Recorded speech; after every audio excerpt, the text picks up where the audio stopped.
Goeiedag en baie welkom by Insig, die program waar ons in diepte studie uit God se woord uit doen. Ons gaan voort met ons studies om profeseë beter te verstaan.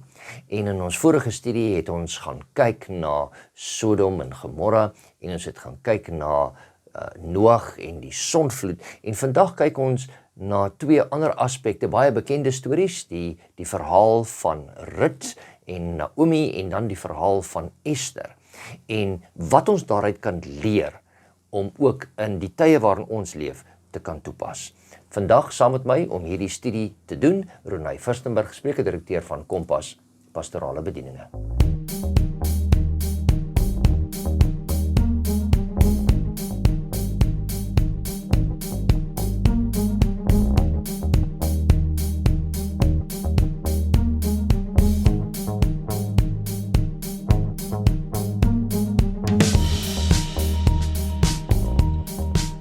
Goeiedag Ronay, dit is goed om jou weer hier by ons te sien in die ateljee waar ons besig is met ons studies om profeseë beter te kan verstaan. En vandag gaan ons kyk na twee voorbeelde, soos wat ons in ons vorige studie gedoen het ons gekyk na Noag en die ark situasie en dan Sodom en Gomorra. En vandag gaan ons kyk na twee stories, verhale in die Bybel wat gaan oor twee dames. Naomi en Rut, ons ken daai baie stories, so Rut se storie en dan ook die ander ene van Esther. En dit is die twee verhale waarna ons gaan kyk om te kan sien wat kan ons leer uit hierdie verhale om die profeseë wat vir ons gegee het en die eindtyd gebeure beter te kan verstaan. Maar ek dink voor ons begin met ons studie vandag, leef ons oop met 'n gebed. Kom ons bid saam. Here, baie dankie vir die voorreg om u woord te kan oopmaak by twee pragtige boeke wat u vir ons gegee het as 'n voorbeeld van u liefde vir u kinders. Here, ek vra dat u asseblief die Heilige Gees sal stuur om vir ons te lei in insig en in wysheid en mag ons met elke woord wat ons studeer u beter verstaan en u meer vertrou. Ons bid dit in u naam. Amen. Amen. So, kom ons blaai eerstens na 'n teksvers toe, Esther 5 vers 2, en dan daarna kan ons 'n bietjie begin gesels en dan wil ek vir jou vra om vir ons 'n aanduiding te kan gee. Sal jy vir ons lees, Esther 5 vers 2 is 'n baie interessante, ons skop eintlik af op 'n vreeslike interessante gedeelte in Esther, want die hele verhaal is nou eintlik al verby. En wat ons sien is hierdie mooi gedeelte waar Esther 'n tydperk van vas en gebed ingegaan het en voor die koning kom verskyn. En ons vers 2 sê, net toe die koningin Esther in die voorhof sien staan, het sy genade in sy oë gevind. En die koning het die goue scepter wat in sy hand was na Esther uitgesteek en Esther het nader gekom en die punt van die scepter aangeraak. Ek wil amper sê, ekskuus dat ek het nou so sê, ons begin op 'n interessante punt. Jy weet, wanneer ons praat oor profeseë, is ons so geneig om met al die bangmaak stories in te spring in 'n profesie. En ons mense is nogal geneig om so bangmaak stories te gebruik wanneer dit kom by profeseë.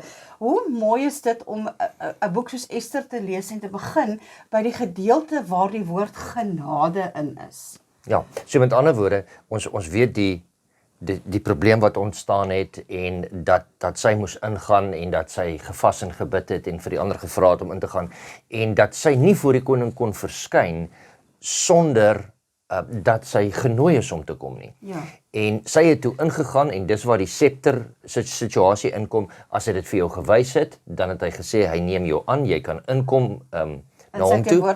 As hy dit nie doen nie, dan is dit nou nie sulke goeie nuus vir jou gewees nie. So dit is waar hierdie gedeelte begin.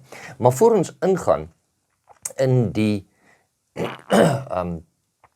in hierdie gedeelte wil ek hê ons moet baie mooi verstaan dat daar sekere aspekte is wat ons lees uit hierdie verhale uit, wat ons kan kry en toepas op 'n profesie, nee. Ja. Wel, in die eerste plek kan ons sê, altyd die verhale van Esther en van Rut het die hoofkarakter is 'n vrou. Ja. Nee?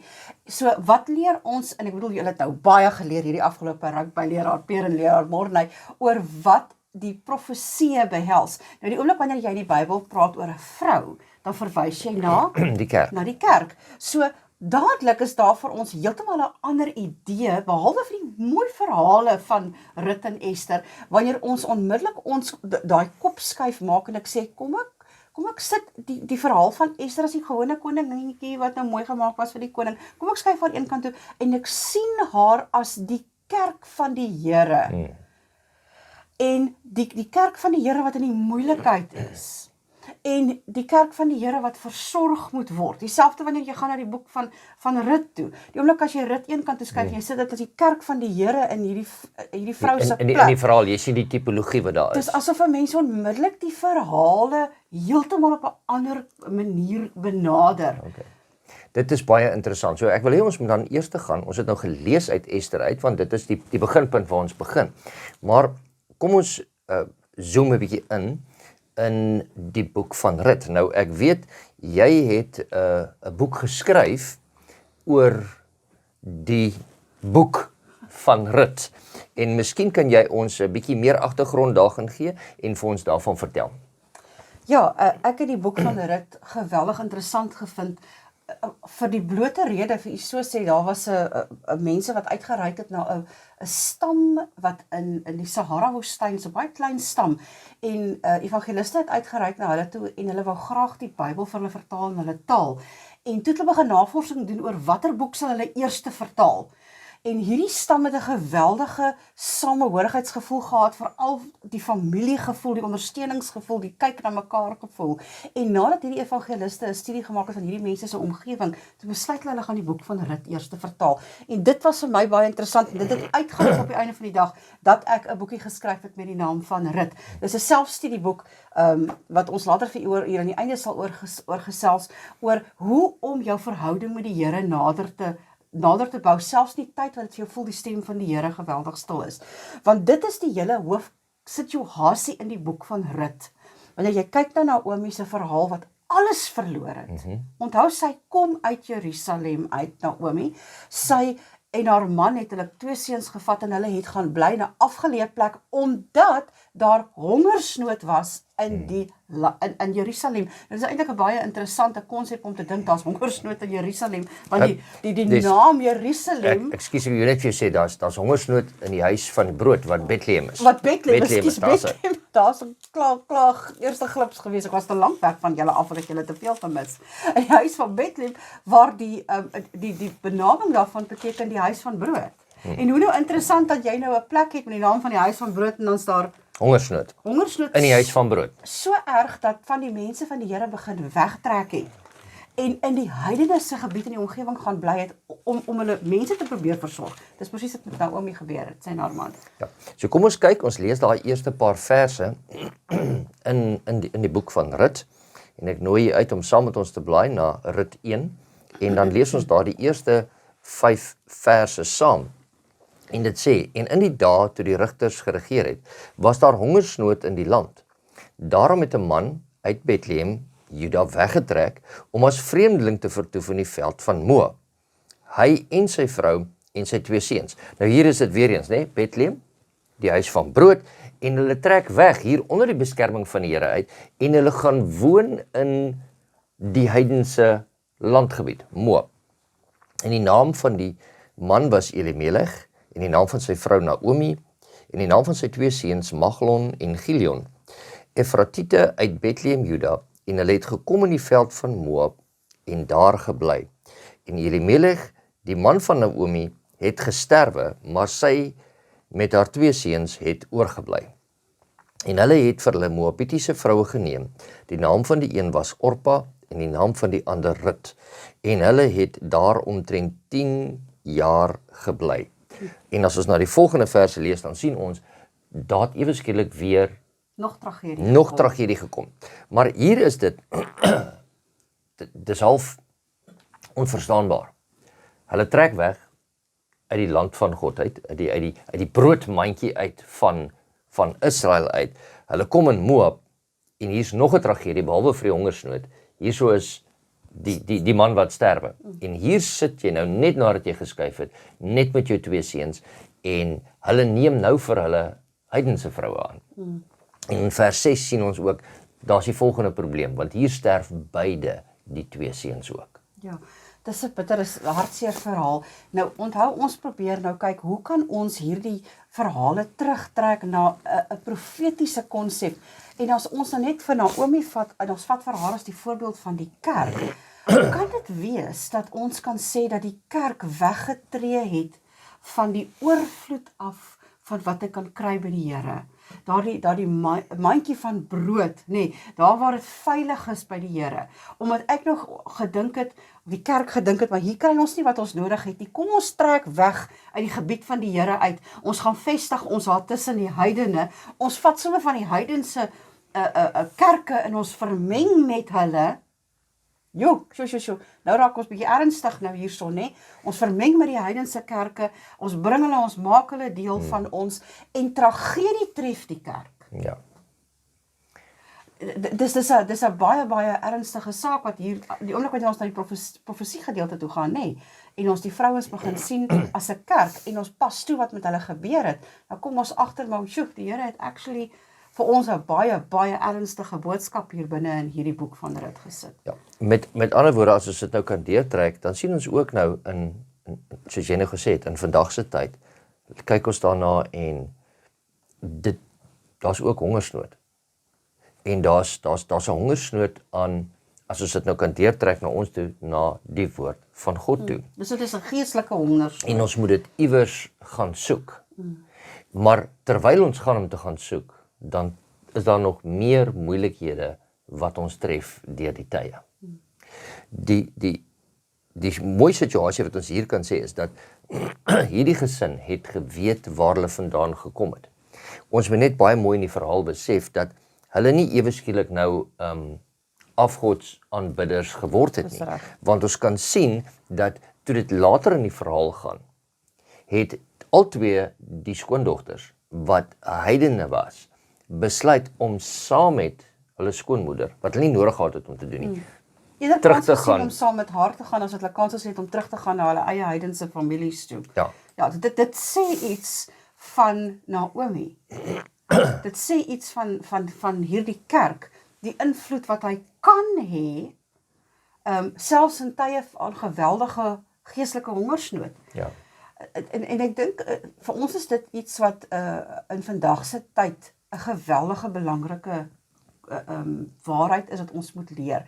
Hoeveel van julle gaan kerk toe met die idee van, wat kan ek daar kry? Ja. Ek weet hoeveel mense sê vir ons, ek was nou hierdie week in die kerk gewees, weet jy, dat daar was net niks vir my nie. Ek weet nie of ek weer moet terug gaan kyk, daar's net niks, ek het net niks gekry vir myself nie. Is ek en jy nie veronderstel om kerk toe te gaan, om te gaan kyk, wat kan ek en jy daar gee nie? So 'n bietjie van 'n ander konsep, nee. Ja. Nou, ten spyte van die feit dat Naomi haar man verloor het, geweldige tragedie geken het sy gesê, hier het my kinders nou 2 heidense vrouens gevat.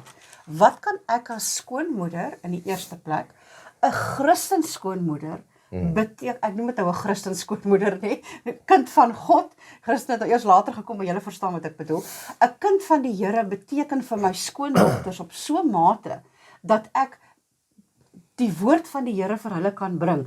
Wel, sy het dit so suksesvol gedoen, dat die dag toe sy besluit, hier is vir my niks meer in hierdie vreemde land nie, ek gaan terug na my oorspronklike herkoms toe, het haar skoondogters haar God aangeneem. Hulle mans het ook gesterf, want ons sien dat Naomi se 2 seuns gesterf het. Hulle het die keuse gehad om terug te gaan na hulle eie families toe. Waar het jy gesien dat 'n dogter wat die keuse het om terug te gaan na haar eie familie toe, na 'n vreemde volk, 'n vreemde land wat hulle nie eers ken nie, en waar daar geen herkoms van is nie, daar's nie asof daar 'n werk vir hulle wag daar nie. En waar hulle 10-1 meer verwerp sal word, omdat hulle dan nie van daardie volk is nie. Nou ons weet die hele storie van hulle het agter haar aangeloop, en Rut het Naomi het naderhand vir hulle albei gesê, maar gaan terug na julle mense toe, En op die einde van die dag het Orpa besluit om terug te gaan na haar mense toe. Maar Rut het saam met haar gegaan.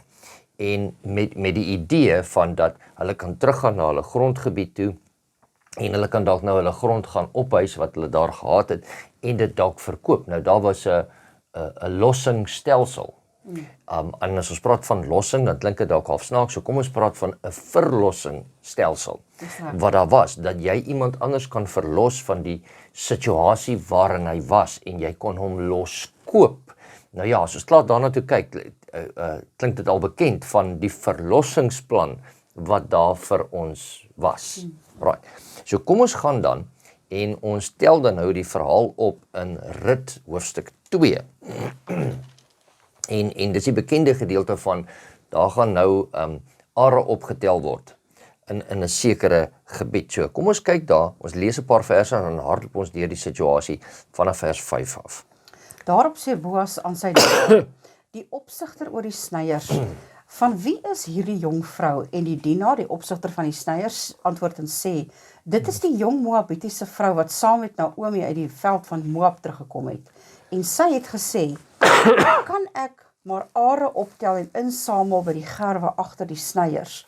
Sy het toe gekom en gebly van môre af tot nou toe, sy het maar min daar by die huis gesit.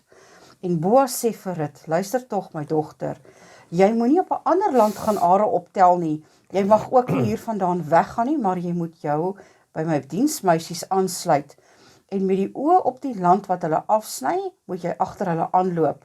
Het ek nie die dienaars bevel gegee om jou nie aan te raak nie. En as jy dors het, gaan dan na die kanne en drink van wat die dienaar skep. En toe val sy op haar aangesig en buig na die aarde toe en sê vir hom, waarom het ek genade in u oë gevind, dat u in my belang stel, alhoewel ek 'n vreemdeling is. Okay, kom ons stop vinnig daar. Hier kry ons dieselfde tipe idee as wat ons in ons eerste teksvers gelees het. Hier kom die vrou, en ons weet Esther was 'n Joodse dame geweest. Ja, nee. Kom ons gou terug Esther. Esther was 'n Joodse dame wat genade gevind het in die oë van die koning. Okay, goed. Right, so hier kry ons ook die verskil. Ja. Joodse dame en die heidense koning, né? En hier kant is aan die ander kant toe om. En hier kry ons aan die ander kant toe om, en dis ook die situasie wat ons kry van die genade wat gevind is in die oë van die een wat in beheer is. Met ander woorde, hier is dit nou die heidense Rut wat nou genade gevind het in die oë van Boas. Ja. Wat vir my pragtig is, ek sê nou pragtig is, maar is eintlik verskriklik hartseer, is die feit dat wanneer Naomi en Rut terugkeer na die land van hulle herkoms toe, is hulle bedelaars. Ja, want hulle het niks. Hulle het niks. Hulle het so vergaan in die heidense land waarheen hulle getrek het, dat hulle terugkom en hulle terugkeer, was daar vir hulle absoluut niks. Hulle was nou die bedelaars van die gemeenskap. Hoeveel keer het dit al vir ons gevoel, dat ons, dalk het ons kerk so verval, dalk het ons so agteruit gegaan, dat wanneer ons na die Here toe kom, kom ons nou terug soos bedelaars. En ons is maar agter in die ry, daar in die mandjie van brood, ons stel maar die ou aartjies op wat geval het uit die wat die bondels gerwe mag bymekaar maak. Ons is maar dietjies wat agteraan loop. En ons besef nie dat, wat so mooi is in die profesie, is dat Boas stel vir ons verlosser voor. Nie waar nie? Hy was die losser, maar hy was die verlosser. Ek en jy ken daardie term, nie waar nie? Ja. Die verlosser wat vir ons gekom het. Het ons dalk half somtyds die idee dat niemand sien ons raak nie. Niemand weet van hoe swaar ons kry nie.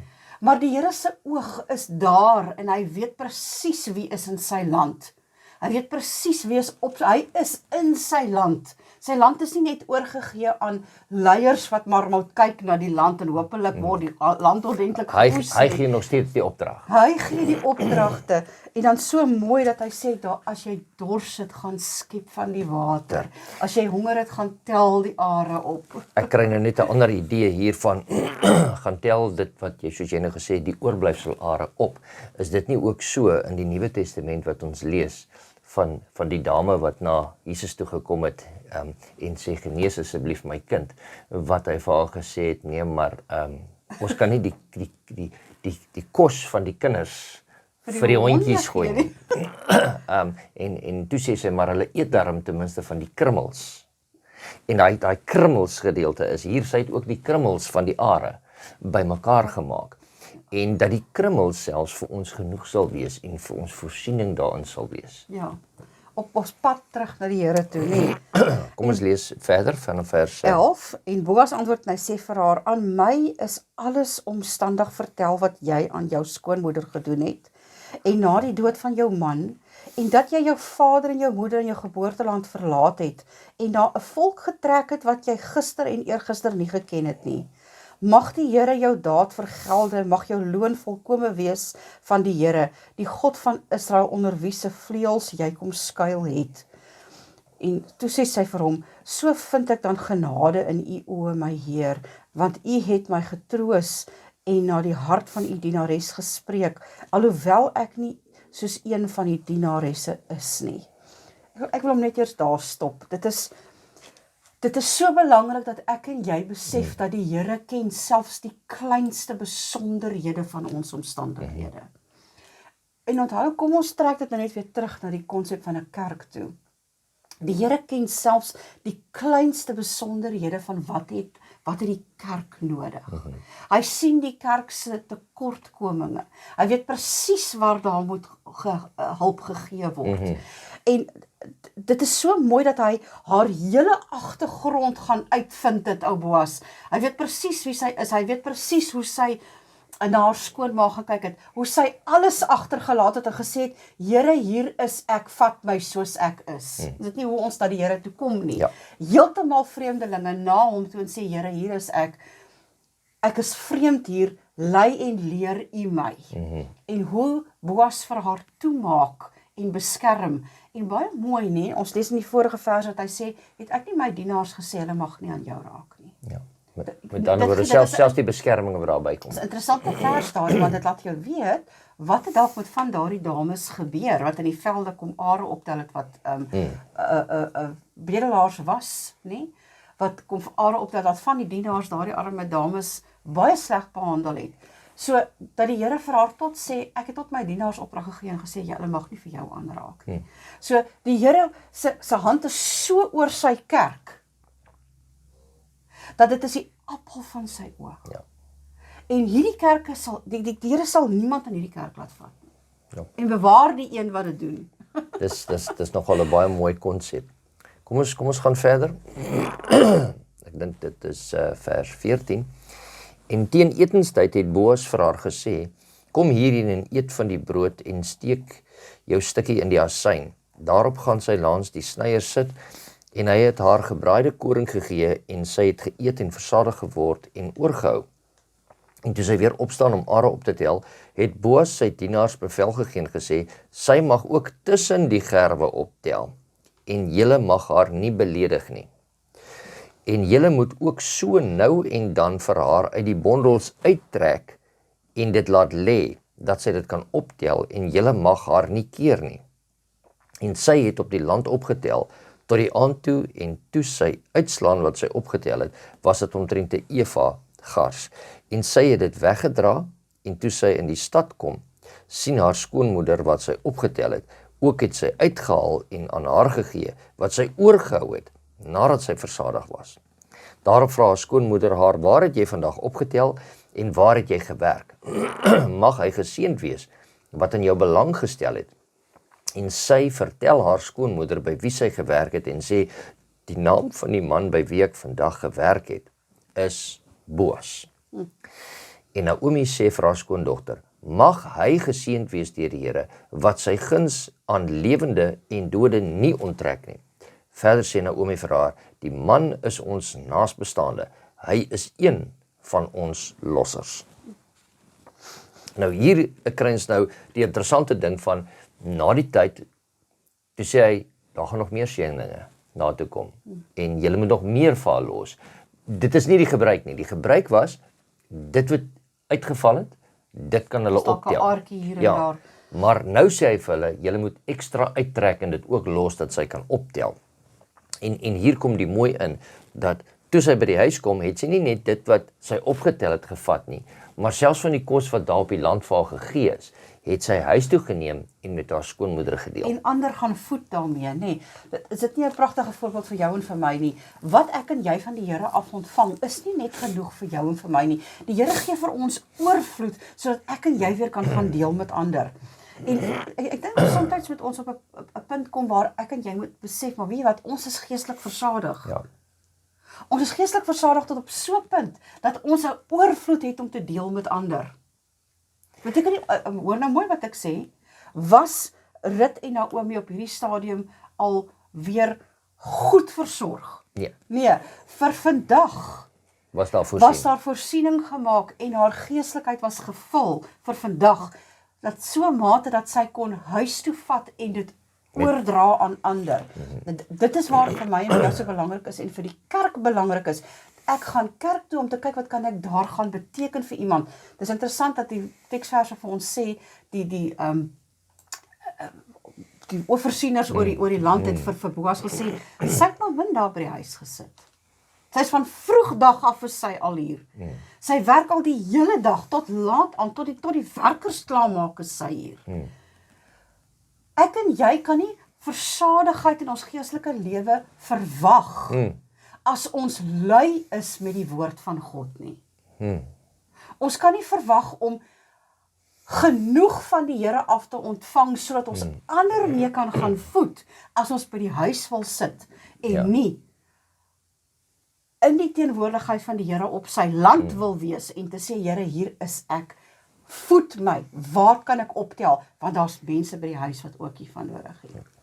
So, nou gaan die storie verder aan en ek wil nou nie eers heeltemal in die hele storie in vassit nie, want ek wil meer vassteek by Boas wat dan as die losser optree. Nou ons weet, sy het gesê hy is ons naasbestaande en daar's 'n hele storie wat daar omgaan en dan die volgende oomblik kom hulle agter, maar hy is nie die eerste aanspraakmaker nie. Daar's iemand anderste wat ook eerste aanspraak maak. Nou hier sien ons, Boas sien ons in die typologie as dan die verlosser. Boas gelyk aan Christus. So wie is dan nou nader aan ons? En hier kom die hele storie aan. Aan wie het ons onsself oorgegee deur sondig op te tree? Dat ons nader aan daai familie lyk my trekke het, as wat ons na die Here toe trek.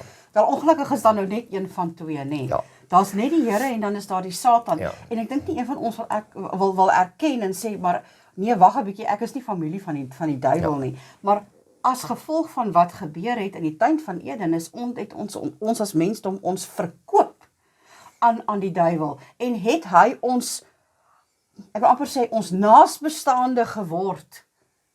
En kan hy 'n eis kom insit as eienaarskap oor ons? Ja, want ons sien dit ook in 'n ander gedeelte, en ons wil nie daarna gaan kyk nie van Moses se liggaam en Christus en Satan wat met mekaar, ek wil nie sê beklei het nie, kom ons sê geredeneer het oor die liggaam van Moses. Maar hier sien ons, hy eis selfs sy kinders op. Maar in hierdie situasie, toe hierdie losser, die eerste losser, agterkom wat sy verantwoordelikhede gaan wees, dat dit nie net die grond is wat hy kry nie, dat hy ook nou 'n ou dame kry, 'n weduwee, en dan 'n vrou moet trou wat 'n heidense vrou is wat hy gaan moet trou en gaan dan moet kyk. Toe sê hy nee, ek sien nie kans vir hierdie verantwoordelikheid nie. En hier kom Boas in en die storie met die skoen, trek jou sandaal uit, gee hom vir die ander een, dis die eienaarskap wat dan oorgegee is. En Boas tree dan op as die verlosser, hy neem vir Naomi en vir Rut in sy huis in, en nou sorg hy vir hulle. En hier kom ons weer eens, ekskuus tog, by die situasie uit van, as ek vinnig dink aan Johannes hoofstuk 14, hier kom Christus en hy sê, het ek nie gegaan en vir julle 'n plek gaan berei nie. En ek wil hê julle moet by my wees. Ek gaan julle kom haal, sodat julle by my kan wees. Ek gaan vir julle versorg. En hier kom die mooie uit, wat Boas as daai tipe optree, en hy neem hulle in sy huis in, en hy versorg hulle. Nou, die ander bonus wat ons uit hierdie verhaal uit kry is dat Boas en Rut is dan een van die voorouers van koning Dawid, en dan ook later van Christus, wat uit hierdie nageslag uitkom. Dink baie mooi as jy na die boekie van Rut kyk. Aan die begin lees jy net van tragedie. Daar in Moab, waar Naomi en Rut albei hulle eggenotes afgestaan het aan die dood, waar hulle besef hulle moet terugkeer na die gebied wat hulle ouers vandaan afkom. In Moab met die krisis het die Here al vir Boas voorberei. Die verlossing wat die Here het vir sy mense is nie 'n per abuise uitgedinkte oomblik van wat gaan ons nou doen om hierdie krisis op te los nie. Die Here het die verlossing al klaar beplan gehad die oomblik toe die krisis plaasgevind het. Dit is vir my en vir jou een van die mooiste verhale wat jy kan bind aan die profesie van Christus, die verlossing wat sou kom, is die konsep dat die Here al vir Boas in plek gehad het, voordat Naomi en Rut se krisis plaasgevind het. Want die Here kyk vooruit, nie waar nie? Ja, baie interessant. So ek wil hê ons moet vinnig oorgaan. Ons nou al 'n redelike tydjie spandeer op Rut en Boas en ek moet sê ons raak nog net so aan die ons het omtrent nog net so half geskuur. ja, daar's nog niks eintlik, daar's nog so baie diepte daarin, maar kom ons gaan kyk na die verhaal van Ester. En ons kyk daar en ons weet Ester het gegaan en sy is toe die koning ging Vasti was uitgegooi, dis 'n nuwe koning ging wat gesoek word. Sy was een van die wat gekies is en sy is toe gekies en hier's 'n man met die naam van Haman. Ai. En hy het 'n probleem gehad met die Joodse volk. En hy wou eintlik van hulle ontslaa raak. So kom ons tel die situasie op in Ester 3. Dan kyk ons daar na die eerste paar verse.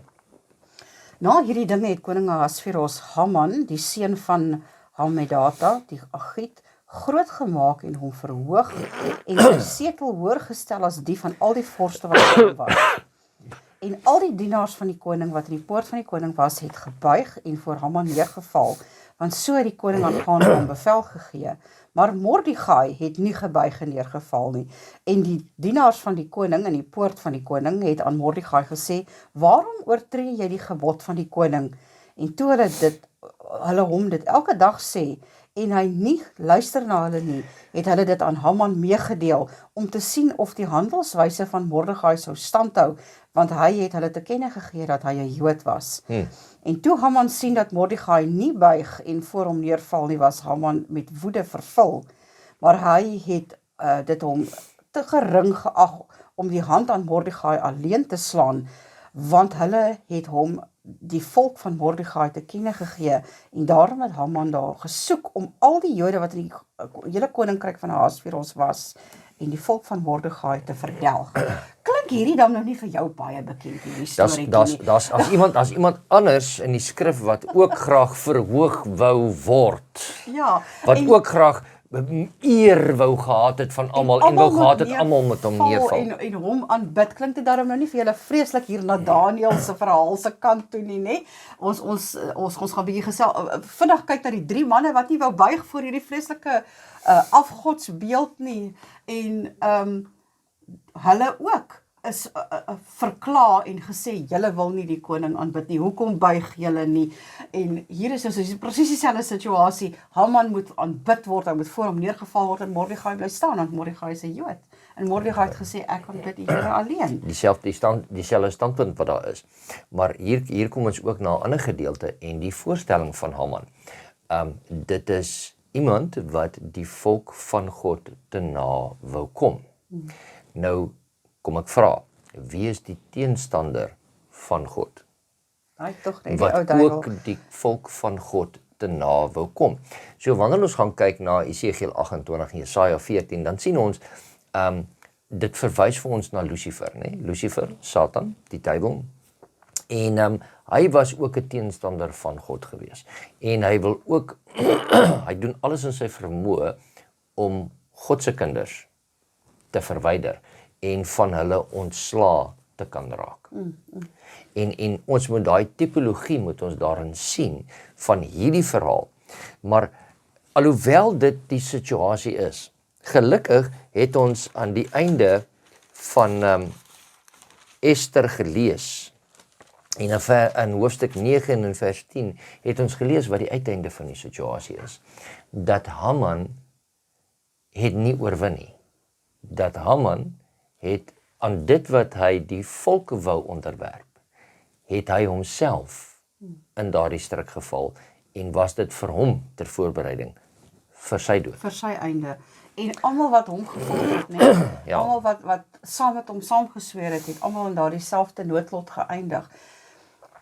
Weereens wil ek vir u sê, is dit nie interessant dat die Here Haman se plan geken het nie. Ja, Die Here het besef, Haman is nie net daar omdat hy onder ons sien met Mordegai sou ontwikkel nie. Haman was daar met, en dit is 'n baie interessante agtergrond van Haman en waar sy familie vandaan kom. As ons nou daai onderwerp ken, dan sal ons besef, hy het 'n wrok vir die Jode gehad, wat vir geslagte al aangekom het. ja, Nou die probleem is, hierdie man het 'n geleentheid gesoek om die Joodse nasie totaal en al uit te verdelg.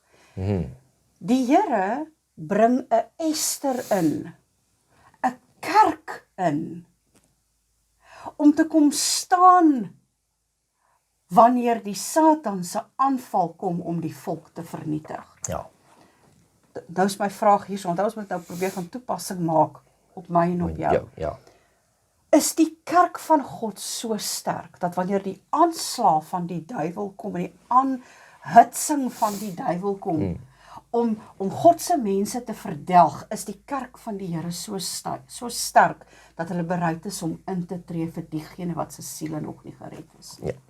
En hierdie, net om vinnig daarby uit te kom, ek wil net hê, Openbaring 13 vers 15, want dit verwys vir ons hierso na die tipologie wat daar is, nie. Dit sê vir ons, en dit is aan hom gegee om 'n gees aan die dier se beeld te gee, sodat die dier se beeld ook sal praat en maak, dat almal gedood word. Haman het 'n versoek gerig en die koning het daarin toegestem dat die Jode uitgeroei mag word, want hulle is nou 'n volk wat nie, en uit Mordegai se voorbeeld gebruik, wat nie die koning se bevele wou aanvaar nie. Hier is dit ook dat die kinders van God vervolg sal word deur 'n mag. En dan sê daar, en maak dat almal gedood word wat die dier se beeld nie aanbid nie, wat nie voor hom neerbuig nie. So hier kry ons daardie hele situasie van uit 'n storie wat ons nie gedink het ons kan 'n tipologie trek oor die profeseë en wat die eindtyd sal uitspeel op elkeen van ons se lewens nie. Met ander woorde, ons moet weet dat Satan is daarop uit om elkeen van ons te vernietig. Hy wil hê dat ons vernietig moet word. Maak nie saak hoe dit gaan gebeur nie, hy wil dit hê. Maar, wat is die uiteinde van die storie van Ester? Ja, die feit dat sy, dit is nou die vers waarmee ons nou heel in die begin geopen het, net dat sy besluit het, ek gaan vas en bid en my voor die koning stel en kyk of ek genade in sy oë kan vind dat ek kan intree vir my volk. Ja. En op die einde van die dag is die Jode gered met haar intrede. Jy weet, en dit is baie interessant dat die dekreet wat uitgevaardig was om die Jode te vernietig, het, ek het nie amper 'n mooi manier om dit te sê nie, het vrye teels gegee aan elkeen wat sy buurman wil doodmaak wat 'n Jood was. Op daardie dag kan julle soveel Jode doodmaak soos julle wil. Ja, en dan natuurlik verskriklik. al sy besittings en dit wat hom behoort kan nou joune word. Jy kan gaan vat wat aan jou buurman behoort, net omdat hy's gemerk deur sy herkoms, deur wie en wat hy is. En eintlik omdat hulle die skepper God aanbid. Haas hy. So, op die einde van die dag is dit iets wat ek en jy gaan moet besef. Daar gaan 'n tyd kom wanneer ek en jy die merk van die Here dra. En die merk van die Here sal dra. En die merk van die Here sal dra. En as gevolg van die feit dat ek en jy die merk van die Here dra, sal diegene wat die merk van die duiwel dra, uitwees daarop om jou en my te vernietig. Ja. Ek wil hê ons moet gaan vinnig kyk en Ester 4 vers 13 en 14 lees, want hier is 'n baie belangrike boodskap wat vir ons daarin lê. Daarop sê Mordegai dat hulle Ester moes antwoord. Met ander woorde, Ester het gesê, maar die koning het my nog nie ingeroep nie, hoe gaan ek nou weet? En hy sê daarvan, verbeel jou nie dat jy alleen uit al die Jode in die huis van die koning sal vrykom nie. So met ander woorde, hulle gaan agterkom, jy's ook 'n Jood. Want as jy nou werklik swyg, sal daar van 'n ander kant af verligting en redding vir die Jode tot stand kom. Maar jy en jou familie sal omkom, en wie weet of jy nie met die oog op 'n tyd soos hierdie tot die koninklike waardigheid geraak het nie. Met ander woorde, hier kom hy en hy sê, daar's 'n tyd om te praat, en daar's 'n tyd om stil te bly. En jy is dalk gekies om hierdie tyd, om vir iemand anders wat in jou teenwoordigheid is, dalk die woord van God te bring. En dalk in te tree vir ander mense, nie net vir jouself nie. En dit is die belangrikheid wat daar vir ons moet wees, dat hoekom het die Here ons geroep? Hoekom is ons vandag sy kinders? Net om seker te maak dat ons self reg is en verlossing kan kry, of is ons ook daar om vir ander in te tree en dan vir ander dalk te kan waarsku dat daar 'n God is wat weer gaan terugkom na hierdie aarde toe en wat dan gaan oordeel die regverdiges en die onregverdiges. Kan ek dit in goeie Afrikaans vir u stel? Jy gaan nie die werk van die Here spyt nie. Hoor mooi wat ek sê. As jy as kerk nie besig is om die woord van God aktief uit te dra en die verlossing te verkondig wat daar vir elkeen is nie. En jy weet, ons kry soms kerke wat so in hulle self ingekeer is, dat hulle reik ook nie eens meer uit na mense na die buitekant toe nie. Ja. Nee, almal is net besig met hulle eie verlossing. Ja. Die hele kerk se werk gaan net rondom hulle eie binneste werkinge. Dit is nie waarvoor 'n kerk daar is nie.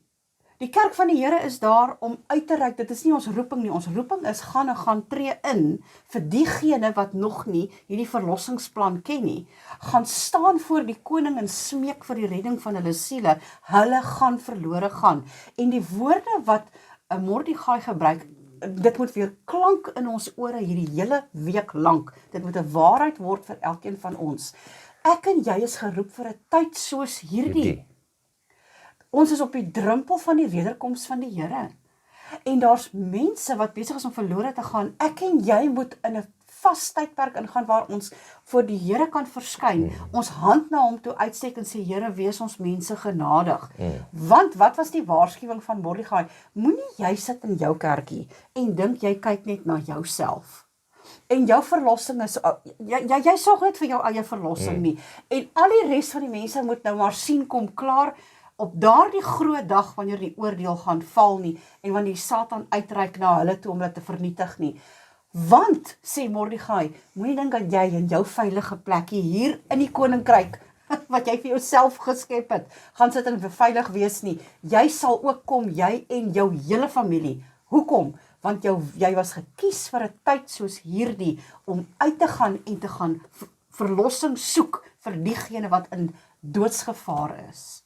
Met ander woorde, dit is 'n baie groot les vir elkeen van ons, dat ons nie net in hierdie twee boeke kan sien dat daar 'n tipologie is nie, maar ook hoe ons moet optree in hierdie tye waarin ons leef. Dat ons nodig het om vir ander in te tree, want die moeilikheid is op pad. En as ek dit nou so stel, behalwe dat die Satan uit is om ons te kry, is die verlosser ook aan die kom. En ons moet mense waarsku dat hulle gereed sal wees om hulle verlosser, die een wat vir hulle aan die kruis gesterf het, te kan aanvaar. As ons hulle nie waarsku nie, dan sal hulle nie weet nie. En wanneer ons kyk na 'n boek soos Jeremia, dan sê dit vir ons daar, jy's aangestel as 'n wagter, as 'n wag om te sien, om ander te waarsku as die moeilikheid kom. So hierdie is ons taak, om ander te kan waarsku, sodat nie net ek myself redding vir myself kan uitwerk nie, maar dat ek ook redding kan bewerkstellig vir ander en dan vir ander intree. Ronald, dit was goed om hierdie studie saam met jou te kon doen en saam met jou na hierdie aspekte te kon kyk, maar ek dink daar's nog 'n klein ietsie wat jy vir ons wil vertel oor die boekie wat jy vir ons geskryf het en dalk waar mense dalk dit in die hande kan kry. Net so vinnig, as u belangstel in die boekie van Rut, dit werk deur die hele boek van Rut vers vir vers. Die opskrif daarvan is Rut, wanneer sy stem stil is. Dit is om jou en my te herinner daaraan dat die Here ons nog nie een oomblik alleen gelos het nie. U is baie welkom om die boekie te bestel. U kan net vir my 'n boodskap stuur op 061 580 5247 061 580 5247 en ek sal al die besonderhede vir u stuur. Baie dankie dat jy vandag saam met ons was en ek nooi jy gerus uit om daardie boekie te bestel en te kry en u lewe te verryk en ook ander te kan verryk. Ronald, dit was goed dat jy vandag saam met ons was en dit was goed dat ons weer eens in u huise saam met u kon kuier. Kom ons buig ons hoofde saam. Vader, ons sê vir u baie dankie dat ons in u teenwoordigheid kan wees. Dankie dat ons kan leer uit verhale wat ons net gelees het in die Ou Testament as mooi verhale, maar dat dit ook van toepassing kan wees op ons wat in die einde van tyd lewe. Vader, mag ons hierdie lesse ter harte neem. Mag ons dit uitleef in ons lewe. Geef vir ons insig oor hoe ons die boodskap van 'n verlosser wat gaan kom in hierdie wêreld te kan uitdra na mense wat nog nie weet dat daar 'n verlosser en 'n wederkoms is nie. Dit bid ons alles in die wonderlike naam van Jesus Christus, ons verlosser en saligmaker. Amen.